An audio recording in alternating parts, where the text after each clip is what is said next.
Ya, terkait dengan perkara yang dilaporkan oleh pelapor atas nama Ken yang mengakibatkan kerugian 30 M, itu terhadap tersangkanya sudah dilakukan penangkapan. Tersangka inisial R, tersangka ditangkap di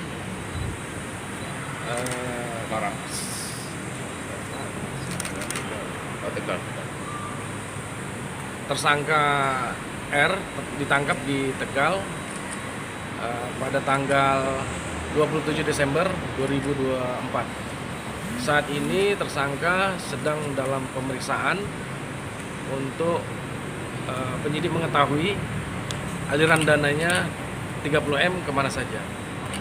Dan saat ini tersangka sudah ditahan juga di Polres Metro Jakarta Pusat. Modusnya sudah apa? Gimana? Modusnya? Modus operandinya yang mana tersangka Rohmat menawarkan bisnis dengan korban, yang mana bisnis handphone dengan modal 30 M.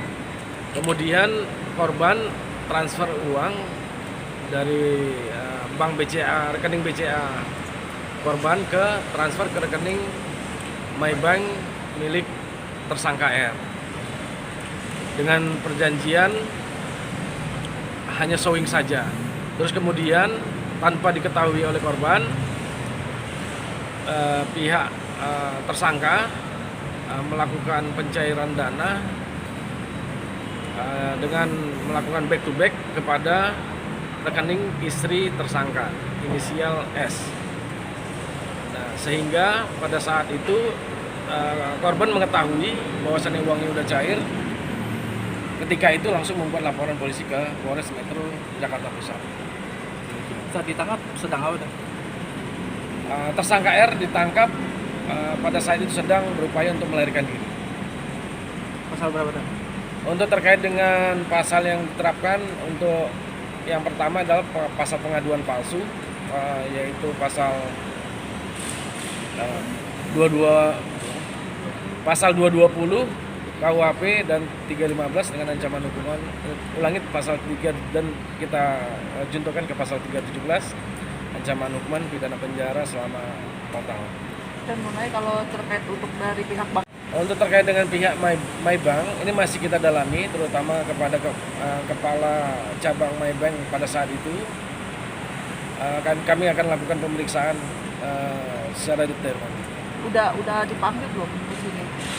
Untuk pemeriksaan kepala cabang nanti akan dilakukan pemeriksaan minggu depan. Izin Pak Kasat, berarti Dari hasil proses penyelidikan dan penyidikan, uang 30 M ini sudah dicairkan semuanya, dan ini kami sedang melakukan pengembangan. siap. Pak, mana keterlibatan dari istri? Ada keterlibatan dari pihak MyBank. Oleh karena itu tim penyidik masih melakukan pemeriksaan yang mendalam terhadap pihak MyBank, nantinya terutama kepada kepala cabang MyBank pada saat itu. Kalau untuk istrinya sendiri, istri dari R sendiri gimana? Apakah ada Istri dari R saat ini masih kami lakukan proses pemeriksaan sebagai saksi. Oke, cukup ya. cukup? Saat ini ya kami masih tetap, ya saya selaku kuasa hukum dari Ken Sandi tetap meminta pertanggungjawaban dari MyBank, karena diduga kuat memang sebenarnya uang Pak Ken ini sebetulnya utuh harusnya dan kembali 30 M itu kepada Pak Ken. Kenapa saya katakan begitu? Karena begini ya, jadi pada intinya seperti saya jelaskan, Pak Ken ini seperti yang sebelumnya saya udah jelaskan, kan memberikan pinjam uang hanya untuk showing, ya, untuk showing aja atau hanya untuk diperlihatkan saja. Tidak boleh, perjanjiannya tidak boleh berkurang sedikit pun, pada intinya seperti itu, ya. Nah, kemudian pada tanggal yang ditentukan, yaitu pada tanggal 25, ya, dengan cek yang ada, Pak Ken mencoba cairkan, intinya cek itu ditolak akibat dari Rohmat yang memberikan cek melaporkan bahwa buku ceknya hilang. padahal diberikan pada Pak Ken, kan begitu, ya. Nah, dan waktu itu saya sudah suratin, ini supaya jelas nih semuanya. Saya pada tanggal 2 Desember itu sudah suratin, ya, 2 atau 3 Desember itu udah suratin, minta supaya 30M-nya diblokir, karena 30M itu uangnya masih ada, kan begitu. Nah, tahu-tahu tanggal 10 Desember kita cek kok dananya sudah tidak ada atau dipindah bukukan. Nah, artinya apa? Uang Pak Ken 2 Desember itu masih utuh, harusnya 30M. Karena kan uang itulah yang jadi yang dikatakan boleh bisa ditarik oleh cek, tidak kemana-mana itu uang. Artinya itu uang Pak Ken mesti utuh. Jadi nggak boleh oleh Maybank misalnya diambil, ya kan begitu. Nah, ada dugaan bank ini mau mengalihkan tanggung jawab, ada dugaan. Nah, ini yang kita minta netizen dan masyarakat pada umumnya tolong bantu ya untuk kita kawal kasus ini sama-sama. Kenapa?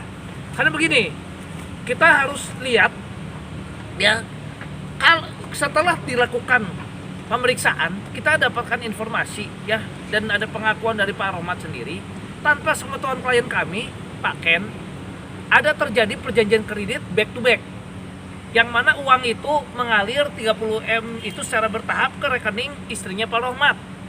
Kan yang menanyakan di berita kemarin kenapa saya itu percaya menginvestasikan 30 miliar ke Pak Rohmat. Satu, karena dibujuk dan diyakinkan oleh Pak Aris selaku branch manager Maybank bahwa dana tersebut akan beliau blokir dan tidak akan bisa dicairkan oleh Pak Rohmat dan hanya bisa dicairkan oleh saya. Dua, perjanjian tersebut dilakukan di depan notaris dan kuasa atas rekening tersebut juga dilakukan di notaris. Dan adanya surat pernyataan yang ditandatangan oleh Pak Aris selaku branch manager Maybank yang resmi menjabat pada saat waktu itu. Makanya saya percaya untuk investasi itu. Saya punya bukti rekaman pada saat Pak Aris datang ke Bandung bersama Pak Rohmat pada saat jam kerja, bukan di luar jam kerja.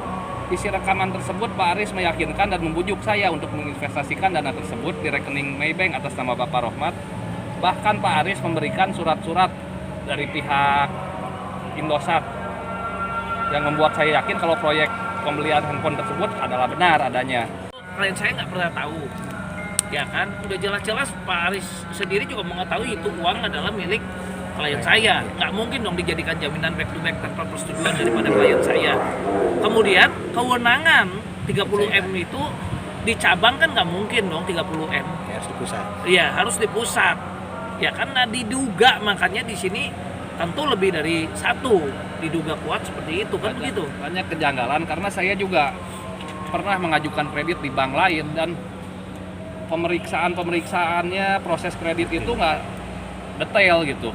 Jadi nggak semudah itu. Apalagi ini statusnya ibu rumah tangga. Ibu rumah tangga dikasih kredit 30 miliar. Gimana ceritanya gitu kan? Gitu. Saya sangat kecewa dengan pihak Maybank yang sangat lambat menangani permasalahan ini, perbankan ini gitu. Jadi saya minta pertanggungjawaban dari pihak Maybank untuk segera mengembalikan dana saya tersebut. Karena kalau tidak ada peran dari BM Maybank yaitu Bapak Aris Setiawan, tentu saya tidak akan menjadi korban penipuan ini.